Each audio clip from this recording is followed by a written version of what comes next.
Aleluya, gloria a Dios. Hermanos, es un placer como siempre estar con ustedes una vez más para que podamos juntos estudiar la palabra bendita de nuestro Señor Jesucristo. Le invito rápidamente a que oremos, ore usted por mí, yo oro por usted, para que sea el Espíritu Santo que venga y nos pueda dar ese entendimiento para poder nosotros comprender su palabra, para que eso sea su palabra se cumpla, donde dice de que nos enseñará cosas grandes y ocultas. Entonces hay que pedir ese discernimiento, ¿verdad? Padre, en el nombre de Jesús, Señor, te damos las gracias, Padre Santo, por tenernos, Señor, con bien, Padre Santo, por tenernos, Padre Celestial, aquí una vez más, Padre Santo, para escuchar, para poder deleitarnos de ese pan, Padre Santo, que eres tú, Señor. Oh, de tu palabra, Padre Santo, que nos viene a instruir, que nos viene a enseñar, que nos viene a confortar, entre veces a reprender. Oh Padre Santo, gracias por habernos dado esa bendición, esa unción, esa cobertura quíntuple, Señor, que Padre Santo nos da esa comprensión, Padre Santo, basta, grande, Padre Santo. Oh, bendice, Señor, a tus siervos, bendice al apóstol, Padre Santo, bendice, Señor, a mi pastor, Padre Santo, a su familia, Señor. Oh, gracias, Padre Santo, bendice a los hermanos, Padre Santo, a mi familia, Padre Santo.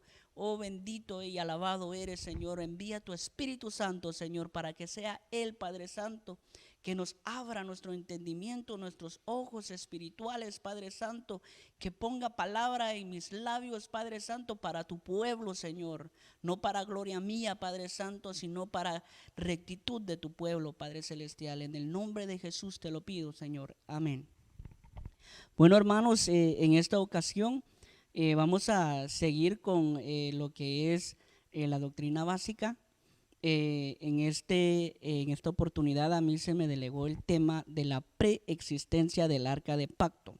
Realmente, hermanos, este tema es bastante extenso, bastante largo, porque realmente hay mucha tela que cortar, pero vamos a tratar de resumir puntos muy importantes para poder, hermanos, tratar de sacar el provecho mejor que tenemos en lo que se nos ha dado de tiempo. Vamos a empezar. Dice que la palabra existencia es una palabra compuesta por el prefijo pre, que significa anterioridad local o temporal. La existencia significa acto de existir, o sea, es un verbo. Y nosotros sabemos de que el verbo es Dios, y el verbo existe desde la eternidad. Vamos a nuestra primera cita bíblica, y esto sería en el libro de Juan, capítulo 1, versículo 14. Estoy leyendo la traducción, la Biblia de las Américas, y dice por título el verbo se hace carne. Dice así: y el verbo se hizo carne y habitó entre nosotros y vimos su gloria, gloria como del unigénito del Padre, lleno de gracia y de verdad. Entonces nosotros sabemos, hermanos, ya nos ha sido enseñado, aquí está hablando pues de nuestro Señor Jesucristo. Nosotros sabemos de que el arca de pacto, en el momento que se le fue dado, bueno, que se le fue dado porque fueron a varios personajes que se le fueron dando un tipo o un modelo de arca.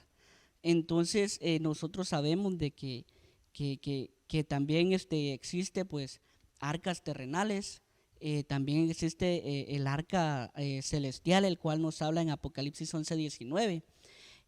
Pero nosotros sabemos de que el pacto o la expiación que se practicaba en ese entonces era una preparación que se nos estaba dando a nosotros, para que nosotros entendiéramos de que nada podía quitar el pecado, nada podía arrancar ese pecado más que nuestro Señor Jesucristo. O sea, Él era el cordero que se comía el pueblo de Israel. Entonces nosotros entendemos de que algo que existió en el pasado como una preparación y después vino a ser vida y después sigue siendo vida, en el cielo y en el futuro, porque el verbo no solo es en el principio, el verbo es una acción, algo de existencia. Entonces, desde el principio y hasta el fin de los tiempos, nosotros sabemos de que los tiempos no tienen fin. Entonces, ¿qué le quiero decir con todo esto? Que nosotros tenemos que entender de que la Biblia está llena de simbología, de enseñanza, que nos da a nosotros el relato del Señor Jesucristo. O sea, la Biblia desde el principio hasta el final, desde Génesis hasta Apocalipsis, es cristocéntrica. O sea, nos enseña de que por medio de Jesús nosotros tenemos la salvación, como ya lo hemos visto antes. Pero vamos a leer aquí en Apocalipsis 11, 19, donde les decía yo que de la preexistencia del arca de pacto en el cielo. Dice de la siguiente manera: el templo de Dios que está en el cielo fue abierto y el arca de su pacto se veía en su templo, y hubo relámpagos, voces y truenos y un terremoto y una fuerte granizada. Entonces, imagínense, esto fue en el cielo. Nosotros sabemos de que el arca de pacto se le fue mostrada a Moisés con su diseño como una réplica exacta a lo que estaba en el cielo. Eso fue algo glorioso. Pero ¿qué representaba esto? Esto representaba de que el Señor, por medio del arca de pacto, iba a estar con su pueblo, iba a ir donde su pueblo fuera, Él iba a estar presente. Como cuando ellos viajaban por el desierto y ellos tenían las nubes que les cubrían y tenían el fuego que les alumbraba de noche. Eso era una representación también del Señor, que les demostraba a ellos que Él estaba con ellos. Entonces, como dicen los hermanos, que en el desierto, estando en el desierto, Dios les sirvió mesa a ellos por medio del pan. Nosotros ya fuimos instruidos, el maná del cielo, nosotros ya fuimos instruidos de que el pan caído del cielo es nuestro Señor Jesucristo. Entonces, dice aquí en Apocalipsis 4:5: del trono salían relámpagos, voces y truenos, y delante del trono había 7 lámparas de fuego ardiendo, que son los 7 espíritus de Dios. O sea, esto sigue haciendo referencia de lo que es el arca que está en el cielo, ¿no? Como le fue mostrada, esto ya es allá. Entonces, esto es existencia no terrenal, no que en el cielo. También la presentación del altar de bronce en Apocalipsis 6:9 dice de la siguiente manera: cuando el Cordero abrió el 5.º sello, vi debajo del altar las almas de los que habían sido muertos a causa de la palabra de Dios y del testimonio de los que lo habían mantenido. Esto representaba el arca de bronce. Ahora el altar de oro, si vamos a Apocalipsis 9:13, dice de la siguiente manera: el 6.º ángel tocó la trompeta y oí una voz que salía de los 4 cuernos del altar de oro que está delante de Dios. Entonces sabemos de que el altar de oro, era todo esto, hermanos, es lo que conformaba, pues nosotros sabemos el lugar santo, el lugar santísimo, ¿no? El arca de pactos. Cómo los sacerdotes entraban y estaban el candelabro, estaba el arca de bronce, el arca de oro. Entonces también sabemos de que el arca pues tenía sus querubines. Toda esta depictación que se fue en la tierra, y esta es una de las arcas. Por eso le decía en el principio de que el arca terrenal se presentó y se manifestó pues en diferentes maneras, así como el Señor Jesucristo estuvo con nosotros. Uno de estos claros ejemplos es ese Melquisedec, que nosotros sabemos de que Melquisedec, hermanos, no tuvo línea en su tiempo. No se sabía quiénes fueron sus padres, sus hermanos, y de dónde vino. Nadie sabía nada. Entonces nosotros sabemos claramente de que Melquisedec era una manifestación de nuestro Señor Jesucristo, o de Dios, si usted quiere decir, que nosotros sabemos pues de que Dios Padre, Hijo y Espíritu Santo son uno. Entonces sabemos de que Él estuvo aquí con nosotros, pero no estuvo en una manera, en un cuerpo humano, porque según lo que nos está enseñando aquí en esta instrucción, de que si el Señor Jesús ya hubiera estado en cuerpo humano, entonces cuando Él nació no hubiera sido una encarnación, sino una reencarnación. Pero Él cuando vino fue una encarnación, o sea, Él vino a ser carne. Entonces quiere decir de que nuestro Señor Jesucristo nos estuvo visitando en el pasado, con forma de hombre, comía y se juntaba con los hombres, pero no era carne, Él tomaba figura de hombre, según lo que nos explica aquí. Y dice, después de eso, pues, entonces viene y se representa a Él ya como el arca de la alianza, o sea, una alianza entre Dios y el hombre que iba a permanecer entre el pueblo de Israel, por donde ellos fueran, ¿verdad? Y pues nosotros sabemos cómo fue el suceso de esto, y pues sabemos, en las instrucciones pasadas nos hemos dado cuenta pues cómo fue pasando lo del pueblo de Israel, pero lo bendecimos porque por instrucción apostólica nosotros hemos comprendido de que ellos tienen una promesa. Entonces nosotros no podemos tomar por menos, así como David no menospreció a Saúl. Nosotros sabemos que él no lo hizo porque él era el ungido. Entonces nosotros sabemos de que ellos son los ungidos, entonces nosotros no podemos mancharnos las manos o hablar mal de los ungidos de Dios. Vamos al libro de Éxodos 37, 1 al 2. Aquí nos habla de lo que es el arca de pacto, o del tabernáculo terrenal. Dice el versículo 37, capítulo 37, verso 1. Bezalel hizo también el arca de madera de acacia. Su longitud era de 2 codos y medio, su anchura de 1 codo y medio, y su altar de 1 codo y medio. Y la revistió de oro puro por dentro y por fuera, y hizo una moldura de oro alrededor. Según la instrucción, hermanos, aquí dice de que el oro representa divinidad, y representa la divinidad pues de Jesucristo, que existió desde la eternidad como verbo de Dios. Dice de que fue representado en diversas ocasiones por diferentes personajes. Uno de los ejemplos de ellos sería José. Si vamos al libro de Génesis 37, 14, dice de la siguiente manera: entonces Israel le dijo, ve ahora y mira cómo están los hermanos, cómo están tus hermanos y cómo está el rebaño, y tráeme noticias de ellos. Lo envió pues desde el valle de Hebrón, y José fue a Siquem. Nosotros sabemos, hermanos, qué pasó en este lugar. Nosotros sabemos que aquí la noticia de que Josué traía a su padre no era buena, porque sus hermanos tenían actitudes malas, se estaban portando mal. Entonces imagínense, aquí está hablando de los hermanos. Recuérdese de que las 12 tribus de Judá vienen de aquí. Entonces, ¿qué es lo que representa esto? Representa líderes, y el rebaño pues representa pues las ovejas, ¿no? Entonces desde raíz los líderes se estaban portando mal, así como Jesucristo vino a los suyos y los suyos no le recibieron. Entonces es una depictación clara de nuestro Señor Jesucristo, o sea, es una representación.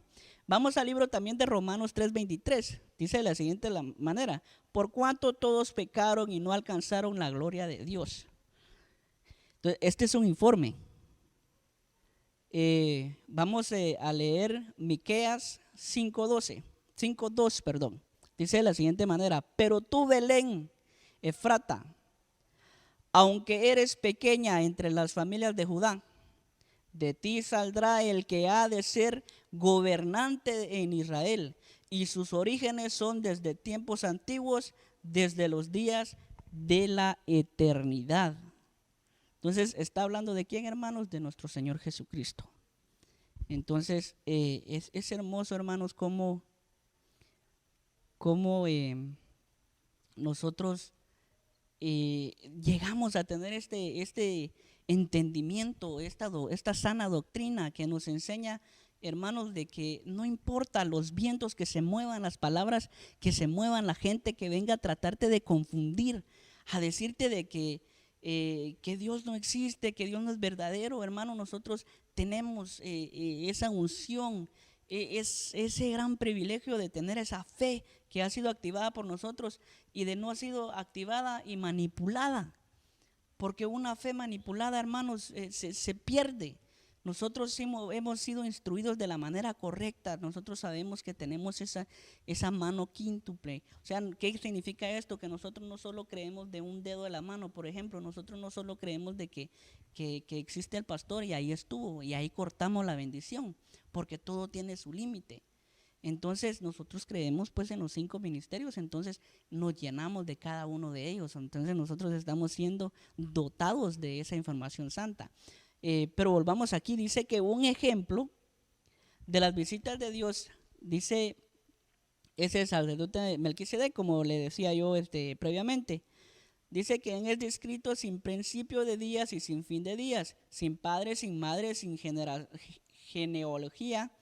Venía con cuerpo, con una fisonomía y podía comer, tener comunión con los hombres. No tenía cuerpo definitivamente humano, porque si no, cuando nació en la tierra hubiera una reencarnación, no una encarnación, como ya les había comentado.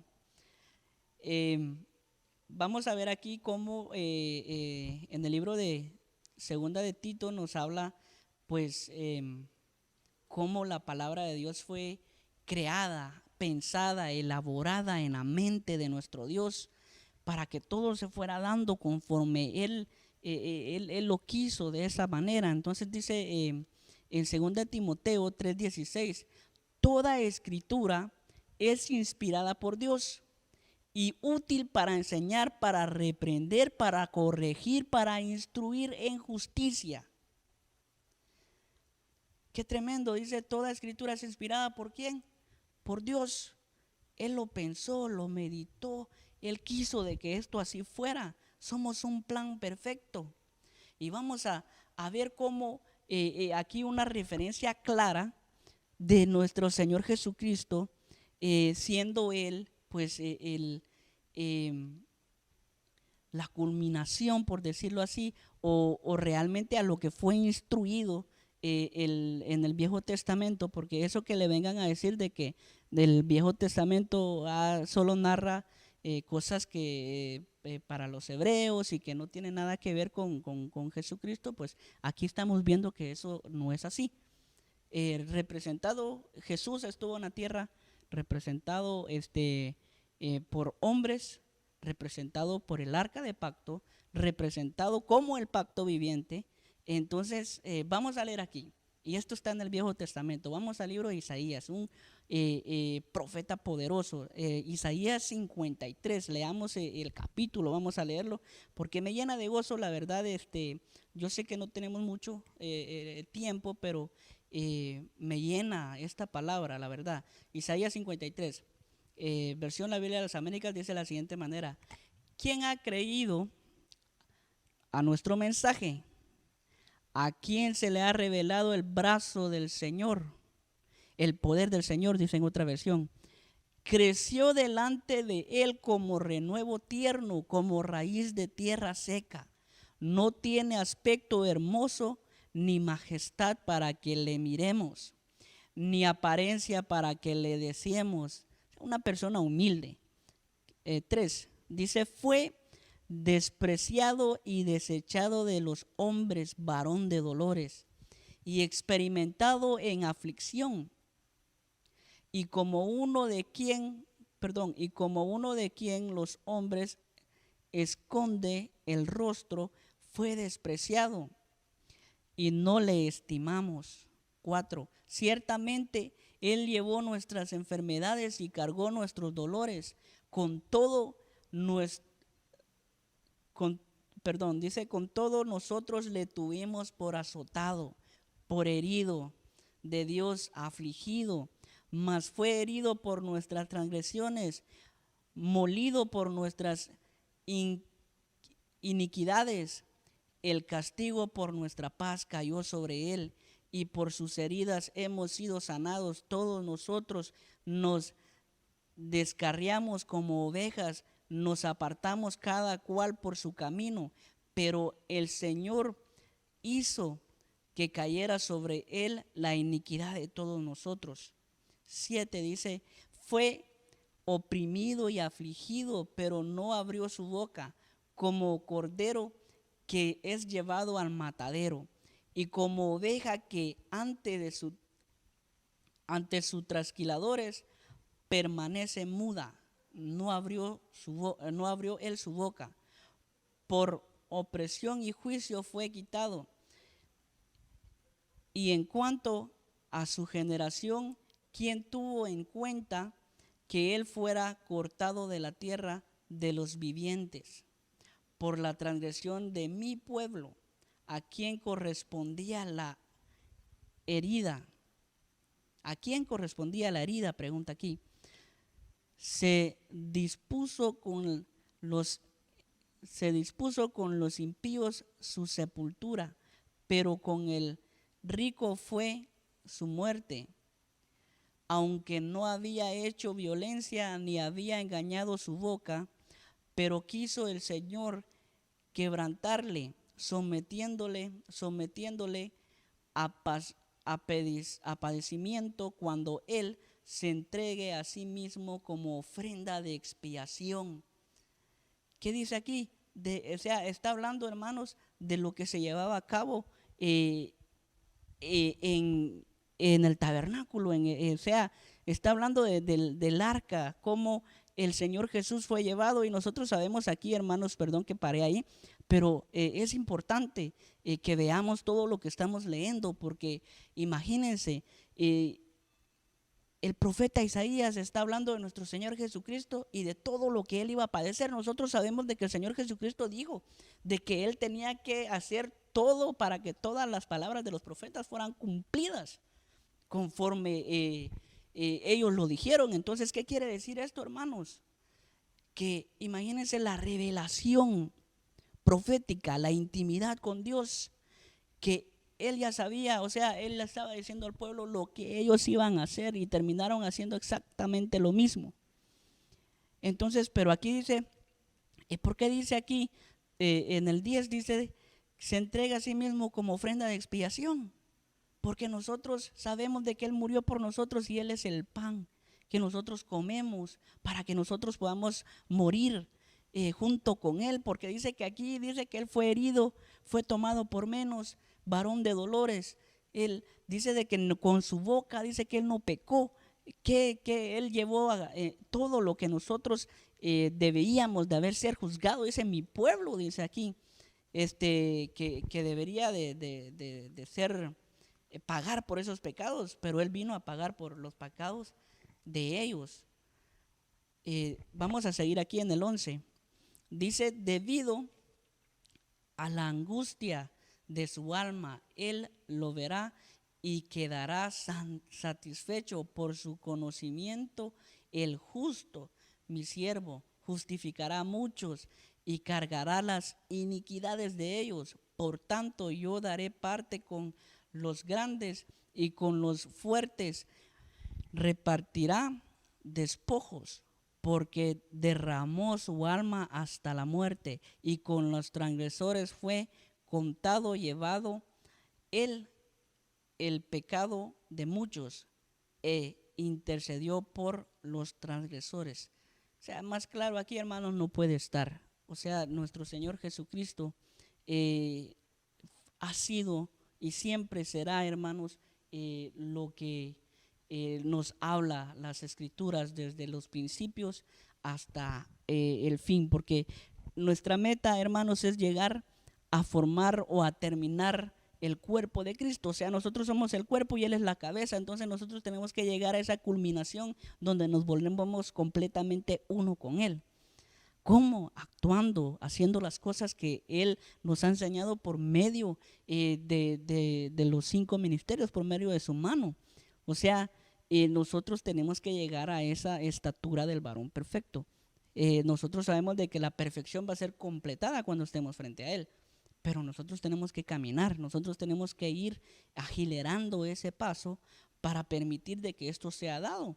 ¿Por qué? Porque nosotros estamos entendiendo de que el arca o la preexistencia del arca, siempre fue nuestro Dios con nosotros. O sea, Él siempre ha estado para nosotros y por nosotros y murió para nosotros y nosotros vamos a estar con Él. O sea, una vez Él estuvo aquí, varias veces, perdón, estuvo aquí en la tierra en diferentes representaciones y después nosotros vamos a estar junto con Él en el cielo.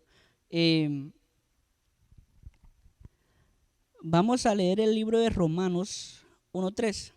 Dice de la siguiente manera: acerca de su hijo, que nació de la descendencia de David según la carne. Entonces nosotros vemos ahí el linaje en carne de nuestro Señor Jesucristo. Sabemos de que el linaje de nuestro Señor Jesucristo se desata de dos maneras, pero aquí nos habla, dice de que es del linaje de David. Vamos a ver aquí rápidamente, ya vamos a ir concluyendo. Dice que las arcas terrenales que predicieron el arca de pacto. La número 1 es el arca de Noé. Eso lo puede encontrar usted en su casita como tarea. Génesis capítulo 6, versículo 15-16.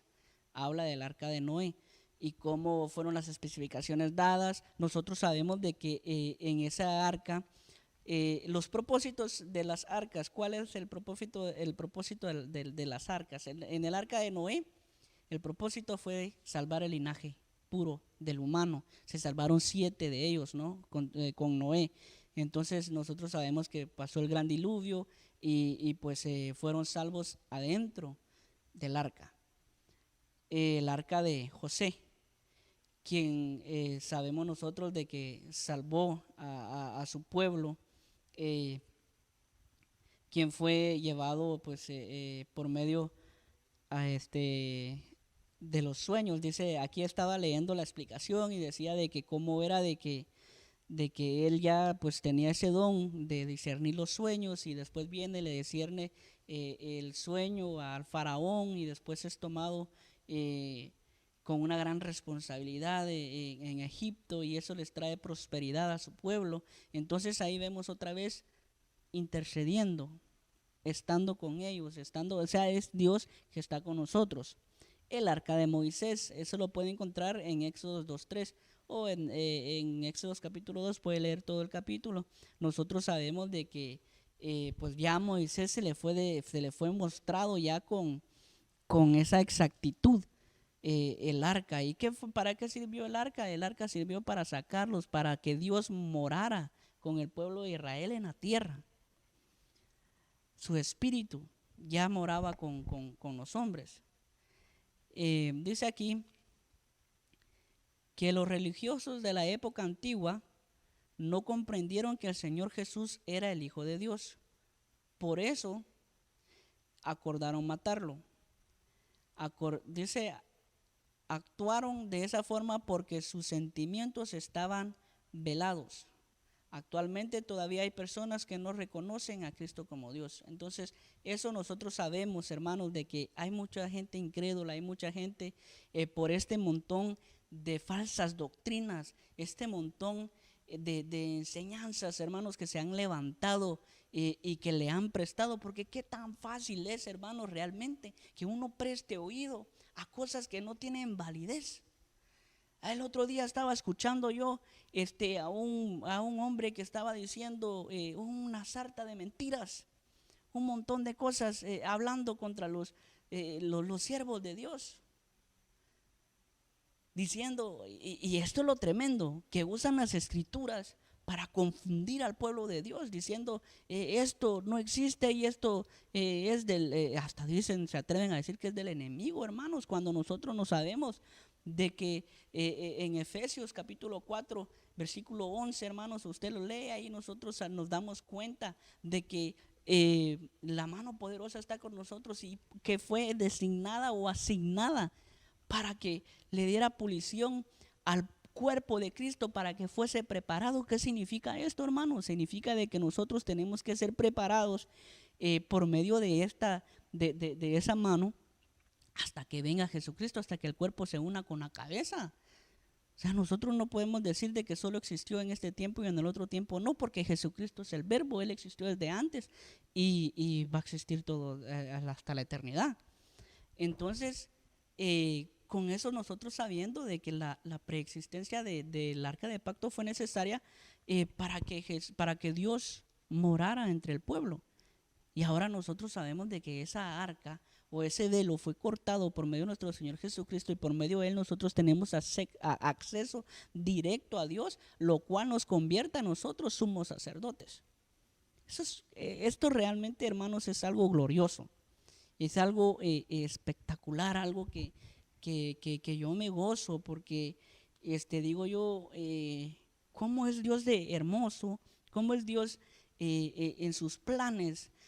A pesar, hermanos, de muchas cosas, cosas que han pasado, viene y todavía nos da el privilegio, hermanos, de darnos esta palabra, de venir y levantar, hermanos, al apóstol, a los apóstoles, por decirlo así, el equipo entero, y que vengan y que el Espíritu Santo venga y les dé ese discernimiento y que vengan y compartan a nosotros eso, y nosotros venimos y leemos y nos damos cuenta, y el Espíritu que está en ellos, que también mora en nosotros e identifica, porque dice que las ovejas reconocen la voz de su pastor.